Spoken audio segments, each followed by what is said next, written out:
వైఎస్ఆర్సీపీ ప్రభుత్వం ఉందో కేవలం అధికారులతో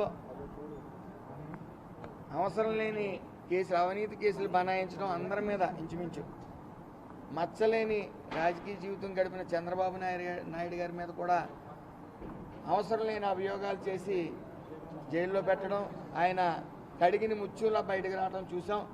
అలాగే ఏదైతే తెలుగుదేశం ప్రభుత్వంలో పనిచేసిన ఏ నాయకుడు కూడా అవినీతి అనేది దానికి దూరంగా ఉంటారు. ఎందుకంటే ఫర్ ఎగ్జాంపుల్ ఈ 2 నెలలే తీసుకున్నాం. నారా చంద్రబాబు నాయుడు గారు నిరంతరం రివ్యూ మీటింగులతో ఆయన పడుకోవట్లేదు, మమ్మల్ని ఎవరిని పడుకోనివ్వట్లేదు. ఆయన నిరంతరం ఈ ఆంధ్రప్రదేశ్ని స్వర్ణాంధ్రప్రదేశ్గా చెయ్యాలి అనే ఉద్దేశంతో నిరంతరం పనిచేస్తూ ఉన్నారు.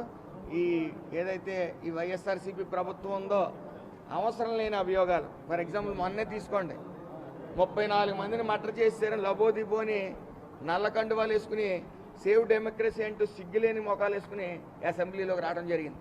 మరి సింహం సింగిల్గా వస్తుందని గతంలో చెప్పుకున్న వాళ్ళు ఈరోజు రాష్ట్ర ప్రజలు ఏకంగా 11 మందిని ఇచ్చారు, ఆయన 10 మందిని ఇచ్చారు.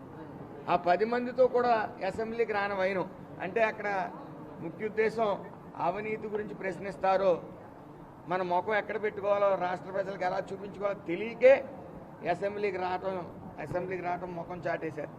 మరి అసెంబ్లీ అయిపోయిన తర్వాత కూడా పార్లమెంట్ ఉంది, అక్కడ ధర్నా చేసుకోవచ్చు కాదు.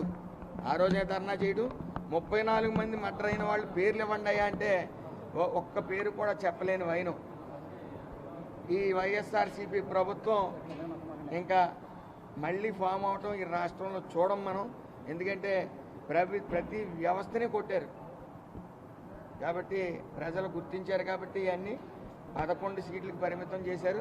రానున్న కాలంలో ఆ 11 మంది సభ్యులు కూడా ఓన్లీ జగన్ గారు మాత్రం మిగులుతారు. మిగతా సభ్యులు కూడా పక్క చూపులు ఆల్రెడీ చూస్తూ ఉన్నారు, టచ్లో ఉన్నారు. అయితే మా నాయకుడు చంద్రబాబు నాయుడు గారు మేము డోర్లు తెరం, మీ ఇంటికి మీరే పరిమితం ఉండని కూడా చెప్పడం జరిగింది.